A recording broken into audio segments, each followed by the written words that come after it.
समय की बात है। किसी गांव में एक सेठ सेठानी रहा करते थे। सेठ भगवान गणेश जी का बहुत बड़ा भक्त था और सदैव उनकी पूजा करता था। वो कभी भी कोई भी काम करने से पहले भगवान को याद करना कभी नहीं भूलता था। एक बार भगवान गणेश जी रूप बदलकर सेठ के खेतों से गुजर रहे थे। बहुत भूख लगी है, कुछ खा लेता हूँ। ये तो उसी सेठ का खेत है जो नियमित मेरी पूजा करता है। भूख बहुत जोरों की लगी है, गेहूं के कुछ दाने तोड़कर खा लेता हूँ। गणेश जी ने सेठ के खेत से गेहूं के 12 दाने तोड़कर खा लिए। फिर उन्होंने सोचा, मैंने ये कैसी भूल कर दी। मैंने सेठ से बिना पूछे ही उसके खेतों से गेहूं के दाने खा लिए। ये तो चोरी हुई और इस बात का दंड मुझे स्वयं भोगना होगा। गणेश जी ने एक साधारण लड़के का रूप धारण कर लिया और फिर सेठ के पास पहुंचे। नमस्ते सेठ जी, मेरा नाम गणेशा है। मुझे कोई काम मिलेगा? मैं बड़ी दूर से आया हूँ। यदि आप मुझे कोई काम दे दोगे तो आपकी बड़ी मेहरबानी होगी। गणेशा, मैं तुझे काम तो दे देता, पर आजकल मेरे काम में भी बहुत घाटा चल रहा है। मैं तुझे तनख्वाह नहीं दे पाऊंगा। हाँ, मेरे पास तुझे 2 वक्त की रोटी और रहने की जगह मिल जाएगी। ठीक है सेठ जी, मैं सारा काम कर लूंगा, आप चिंता मत करो। धीरे धीरे गणेश जी नौकर के रूप में सेठ के घर नौकरी करने लगे। वो घर और दुकान का सारा काम संभाल लेते थे, जिससे सेठ बहुत खुश था। एक दिन सेठानी जब शौच से निवृत्त होकर अपने हाथ राख से धो रहे थे तो नौकर बने गणेश जी ने सेठानी को टोका। सेठानी जी, जब तक हम अपने हाथों को मिट्टी से नहीं धो लेते तब तक वो स्वच्छ नहीं होते।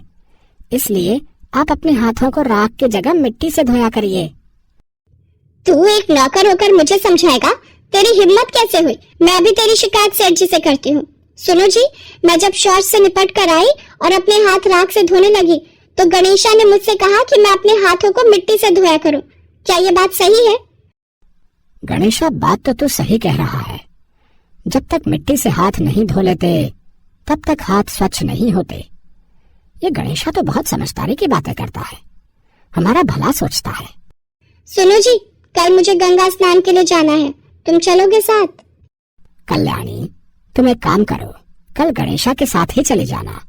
मुझे दुकान पर काम है। आप चिंता मत करो, मैं सेठानी जी का पूरा ध्यान रखूंगा और अच्छे से गंगा स्नान करवाऊंगा। अगले दिन सेठानी गणेशा के साथ गंगा घाट पहुंचती है। सेठानी गंगा के किनारे पर ही बैठकर स्नान कर रहे थे। गणेश जी वहां गए और सेठानी जी को बीच गंगा में ले जाकर डुबकी लगाकर वापस किनारे पर ले आए।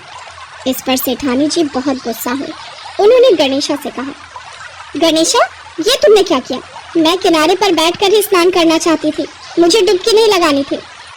सेठानी जी, जब तक गंगा स्नान में गंगा जी में डुबकी ना लगाई जाए तब तक मोक्ष की प्राप्ति नहीं होती।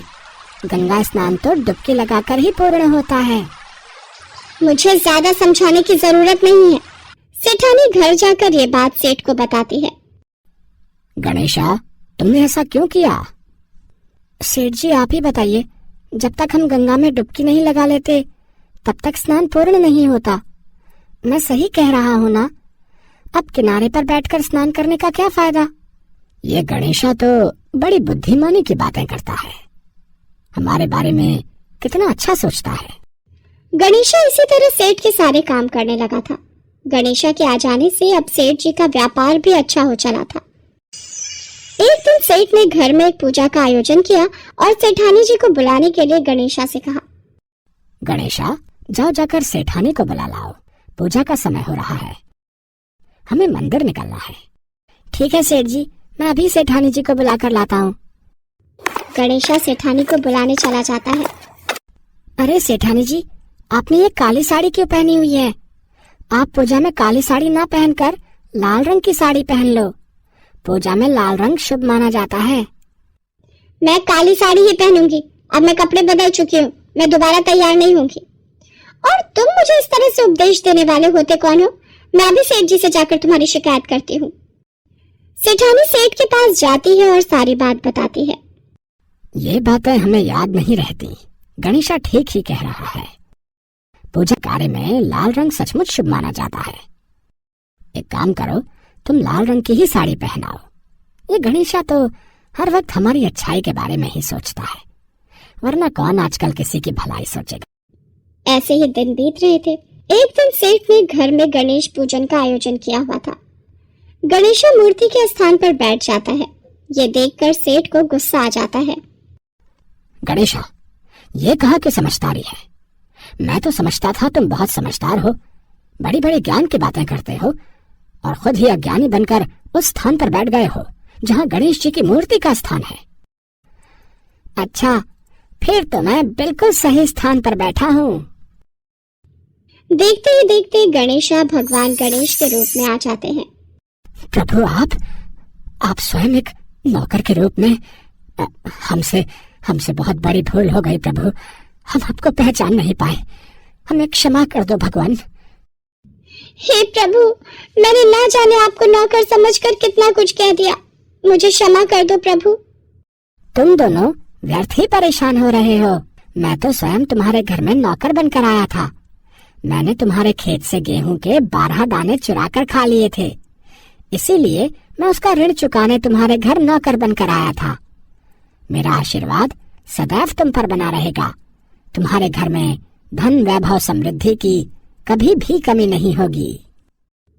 इतना कहकर भगवान गणेश अंतर ध्यान हो जाते हैं। उस दिन के बाद से सेठ सेठानी के घर में खुशियों के भंडार भरे रहते हैं। श्रीचंद नाम का एक व्यक्ति भगवान गणेश का बहुत बड़ा भक्त था। वह भगवान गणेश के बुधवार के व्रत रखता था। एक रात जब वह सो रहा था, तब भगवान गणेश उसके स्वप्न में आए और बोले, गणेश जी, श्रीचंद, तुम मेरे बुधवार के व्रत और पूजा सच्चे हृदय से करते हो। मैं चाहता हूँ तुम आने वाले बुधवार के दिन एक बालक को अपने घर भोजन के लिए आमंत्रित करके उसे प्रेम पूर्वक भोजन कराओ, जिससे तुम्हारे घर में सुख, समृद्धि, धन धान्य का वास होगा। श्रीचंद ने ये बात अपनी पत्नी निर्मला से कही। श्रीचंद की पत्नी निर्मला स्वभाव से बहुत कंजूस थी। वो कभी भी किसी को दान पुण्य नहीं करती थी। अच्छा, तुम भी क्या सपनों के ऊपर विश्वास करने लगते हो? ऐसे तो फिर हमारे भंडार भरे होते। अगर ऐसे ही रोजाना तुम्हारे दान पुण्य का कार्यक्रम चलता रहा तो जो थोड़ा बहुत घर में है वो सब भी लुटा देंगे। निर्मला, एक ही बुधवार की तो बात है, और फिर एक बालक को ही तो भोजन कराना है। एक थाली किसी को भोजन दे भी दिया तो तुम्हारा क्या बिगड़ जाएगा? ठीक है, बुधवार तो आने दो, देख लेंगे। श्रीचंद को पता था निर्मला फिर से इस शुभ कार्य के लिए आनाकानी करेगी, इसलिए वो उसे दोबारा याद दिलाता है। निर्मला, कल बुधवार का दिन है, तुम्हें याद है ना? हमें कल किसी एक बच्चे को भगवान गणेश के नाम का भोजन खिलाना है। तो तुम एक काम करना, कल जाकर किसी एक छोटे बच्चे को ले आना, हम उसे प्रेम पूर्वक भोजन खिलाएंगे। किसी एक बच्चे को ही तो खाना खिलाना है, बच्चा चाहे छोटा हो या फिर बड़ा, मतलब तो खाना खिलाने से ही है। यदि मैं बहुत छोटे बच्चे को खाना खिलाऊंगी तो वो खाना कम खाएगा। शाम के वक्त मैदान में बच्चे खेल रहे होते हैं, वहीं जाकर देखती हूँ, किसी एक बच्चे को कल भोजन के लिए आमंत्रित कर दूंगी। अच्छा, किसी छोटे बच्चे को भोजन खिलाने के लिए तुम इतना सोच रही हो? फिर तो मुझे लीला रचनी ही होगी। आखिर मेरे नाम का भोजन है तो मैं भला पीछे कैसे रह सकता हूँ? मैं ही तो आमंत्रित हूँ। शाम को जहाँ बच्चे खेलते थे, निर्मला वहाँ जाकर सबसे छोटा बच्चा ढूंढने लगती है। अब मुझे एक छोटे बच्चे का रूप ले लेना चाहिए। यहाँ तो बहुत सारे बच्चे हैं, देखती हूँ इनमें से कोई छोटा बच्चा मिल जाए। भगवान गणेश ने देखा कि निर्मला एक छोटा बच्चा ढूंढ रही है, तो उन्होंने भी एक छोटे से बच्चे का रूप ले लिया और वो सभी बच्चों के बीच खेलने लगे। निर्मला की नजर उस छोटे से बच्चे पर गई। वो रहा छोटा बच्चा। बेटा सुनो, कल तुम मेरे घर खाना खाने आ सकते हो, मैं तुम्हें भोजन के लिए आमंत्रित करती हूँ। यही पास में ही मेरा घर है, तुम अपने घर में पूछ कर आ जाना। ठीक है माँ, मैं कल भोजन के लिए जरूर आऊँगा। चलो अच्छा है, ये छोटा बच्चा मिल गया, ये जरा सा भोजन ही खाएगा, मेरा काम आसान हो जाएगा। अगले दिन जब भगवान गणेश जी छोटा सा बालक बनकर निर्मला के घर गए, तो निर्मला ने उनके सामने 2 पूरी और हलवा, थोड़ी सी सब्जी और थोड़ी सी खीर परोस दी। गणेश जी ने तो फटाफट उस भोजन को खा लिया और कहा, माँ, भोजन तो बहुत ही स्वादिष्ट बना है, पर अभी और भोजन खाने की इच्छा है। ऐसा लग रहा है मैं तो अभी भूखा ही हूँ। निर्मला, रसोई में से जाकर और भोजन ले आओ। लगता है इस बच्चे को भोजन बहुत ही स्वादिष्ट लगा है। छोटे बच्चे तो भगवान का रूप होते हैं। इस बालक को हमारे द्वारा परोसा गया भोजन पसंद आया है, ये हमारे लिए बहुत ही प्रसन्नता की बात है। अच्छा कोई बात नहीं बेटा, तुम तब तक ये खीर खाओ, मैं और भोजन लाती हूँ। निर्मला बालक के सामने भोजन परोसती जाती और भगवान गणेश बालक रूप में भोजन को फटाफट खत्म करते जाते। मैं अभी भी भूखा हूँ माँ, मुझे और भोजन चाहिए। निर्मला कुछ भी समझ नहीं पा रही थी। जितना भी भोजन निर्मला ने बनाया था गणेश जी सभी खा जाते हैं और फिर बोलते हैं, माँ मैं तो अभी भी भूखा हूँ। निर्मला को गुस्सा आ जाता है, वह बोलती है, अब तुझे क्या दूं? जितना खाना भी मैंने बनाया था सब ले आई हो, तो सारा खाना खाता ही जा रहा है। निर्मला, मुझे तो ये कोई चमत्कारी बालक दिखाई पड़ता है, और फिर भी अतिथि तो भगवान का रूप होते हैं। हमें इस बालक की बात को मानना ही होगा। ये जैसा कहता है हमें वैसा ही करना होगा। माँ, तुम्हारे घर में अभी भोजन खत्म नहीं हुआ है। भंडार घर में मूंग और चावल रखे हैं, घर में दही रखा है, वो सब भी ले आओ। इस बालक को कैसे पता कि हमारे यहाँ क्या क्या रखा है? कुछ समझ नहीं आ रहा। मुझे तो सचमुच इस बालक पर बहुत गुस्सा आ रहा है। सब कुछ तो इसके आगे रख दिया है, ये तो सब खाता जा रहा है। घर में जो दालें रखी है ना, वो भी ले आओ। निर्मला दालें भी लेकर आ जाती है। भगवान गणेश दाल और आटा भी खा जाते हैं। माँ, वो सामने रसोई घर में जो गेहूं की बोरी रखी है ना, वो भी ले आओ। ये बालक है या कोई भूत दैत्य जिसको मैं घर में ले आई हूँ? मैं तो छोटा सा बच्चा समझकर लाई थी कि ये कम खाएगा। हे राम, अब मैं क्या करूँ? और करो बालक को भोजन पर आमंत्रित।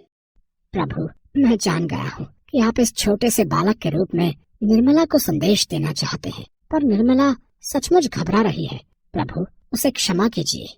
निर्मला रोने लग जाती है और उसके घर में जब अन्न का एक दाना भी नहीं रहता तो गणेश जी प्रकट हो जाते हैं। सामने भगवान गणेश को देख श्रीचंद अपने हाथ जोड़ लेता है। निर्मला भी उस बालक को गणेश जी के रूप में देखकर चौंक जाती है।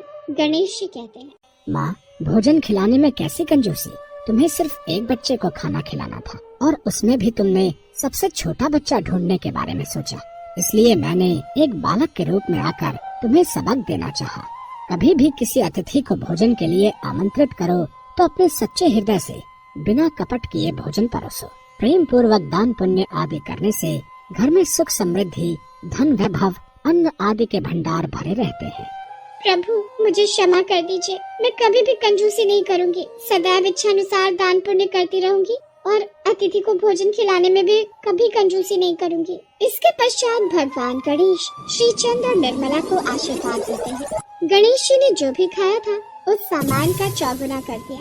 घर से जाते समय भगवान गणेश ने निर्मला के घर की जमीन पर एक रात बनाई, जिससे उस पुराने घर की जगह एक सुंदर महल बन गया। श्रीचंद को अपनी भक्ति का फल मिल गया और निर्मला को भी सीख मिल गई।